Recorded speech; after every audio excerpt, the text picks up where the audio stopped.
Hello everyone, నేను మీ విజయనగేష్. ఈరోజు ఒక మంచి ఈవినింగ్ స్నాక్స్ అనమాట. వాతావరణం చల్లగా ఉంది కాబట్టి పిల్లలు అడగకపోయినా కూడా మనమే చేసేస్తుంటాము. జస్ట్ ఇంట్లో ఉన్న వాటితోనే అండ్ ఆలుతో ఇలా పొటాటో ఫ్రైస్ చేసి ఇవ్వండి, చాలా బాగుంటాయి అన్నమాట. నిజంగా తినడానికి చాలా బాగుంటాయి, మళ్ళీ మళ్ళీ అడుగుతారు, అంత టేస్టీగా ఉంటాయి. బయట క్రిస్పీగా లోపల సాఫ్టీగా. ఇది మా పిల్లలకైతే ఫేవరెట్. రెగ్యులర్గా నేను చేసిస్తూ ఉంటాను. తప్పకుండా మీకు కూడా నచ్చుతుంది. ఒకసారి ట్రై చేసి ఎలా వచ్చింది ఏంటి అనేది నాకు షేర్ చేయండి. ఇక్కడైతే మీడియం సైజ్ పొటాటోస్ని నేను ముందుగానే బాయిల్ చేసుకున్నాను.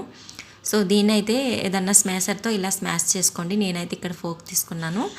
సో సాఫ్ట్గానే ఉంటాయి కాబట్టి తొందరగానే స్మాష్ అయిపోతుంది అనమాట. సో ఇలా స్మాష్ అయిన తర్వాత దీంట్లోనే 2 స్పూన్ల వరకు కార్న్ఫ్లోర్ యాడ్ చేస్తున్నాను. అండ్ 1 స్పూను మైదా పిండి ఉంటుంది కదా, అది యాడ్ చేసుకోండి.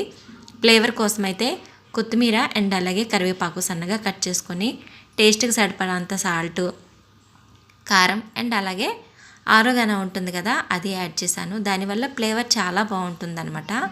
సో ఇలా పిండి పడుతుంది అనుకుంటే కొంచెం కార్న్ఫ్లోర్ యాడ్ చేసుకొని, ఇంకా వాటర్ ఏం యాడ్ చేయాల్సిన అవసరం లేదు. మనకి ఈ పొటాటోలో ఉన్న మాయిశ్చరే మొత్తం సరిపోతుందన్నమాట. కొంచెం స్టిక్కీగా ఉంటుంది, బట్ ఏం కాదు, చేతులకి ఆయిల్ పూసుకుంటే సరిపోతుంది.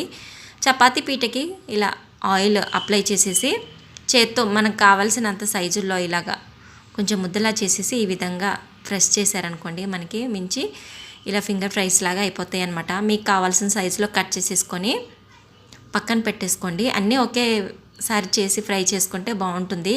ఇక్కడైతే బ్రెడ్ క్రమ్స్ తీసుకున్నాను. మనకి బ్రెడ్ పొడి ఉంటుంది కదా, అది తీసుకొని కట్ చేసుకున్న ఈ ఫ్రైస్ అన్నీ దీంట్లో యాడ్ చేసేసుకోండి. సో ఇక్కడైతే నేను అన్నీ ఒకేసారి కట్ చేసి ఫ్రై చేద్దామనేసి, ఆ తర్వాత అయిపోయిన తర్వాత ఇలా ఇదంతా వీటికి పట్టే అంతవరకు ఇలా కోట్ చేసుకోండి 2 వైపులా. ఆ తర్వాత ఆయిల్ ఇలాగా మీడియం ఫ్లేమ్లోనే ఉన్నప్పుడు అన్నీ ఫ్రై చేసేసుకొని బ్రౌన్ కలర్ వచ్చేంత వరకు ఫ్రై చేసుకోండి. ఆయిల్ వేడి అనేది బాగా హైగా ఉండొద్దు, మీడియంగా ఉంటే మనకి లోపల నుంచి కూడా మంచిగా ఫ్రై అవుతాయి అన్నమాట. సో ఈ విధంగా బ్రౌన్ కలర్ వచ్చే అంతవరకు ఫ్రై చేసుకున్నామంటే చాలా అంటే చాలా బాగుంటాయి. పిల్లలతో పాటు పెద్దవాళ్ళు కూడా తినేయచ్చు అనమాట. ఈవినింగ్ స్నాక్స్కి అయితే పర్ఫెక్ట్గా సెట్ అయిపోతాయి. అండ్ టేస్ట్ ఫ్లేవర్ చాలా బాగుంటుందండి. తప్పకుండా మీరు ఒకసారి ట్రై చేసి ఎలా వచ్చింది ఏంటి అనేది నాకు కామెంట్ చేయండి. సో మిగతావన్నీ కూడా ఇలాగే మీడియం ఫ్లేమ్లో ఉంచేసి ఫ్రై చేసుకోండి అనమాట. ఇవి బ్రెడ్ క్రమ్స్ అనేవి కొంచెం బాగా కోట్ అవ్వకపోతే ఇలా మనకి ఊడిపోయి సో ఆయిల్లో ఇలా మాడినట్టుంటాయి, బట్ ఏం కాదు. సో అంతేనండి. టమాటా సాస్తో తింటే వేడివేడిగా చాలా బాగుంటాయి. ఒకసారి ట్రై చేయండి. Thank you for watching.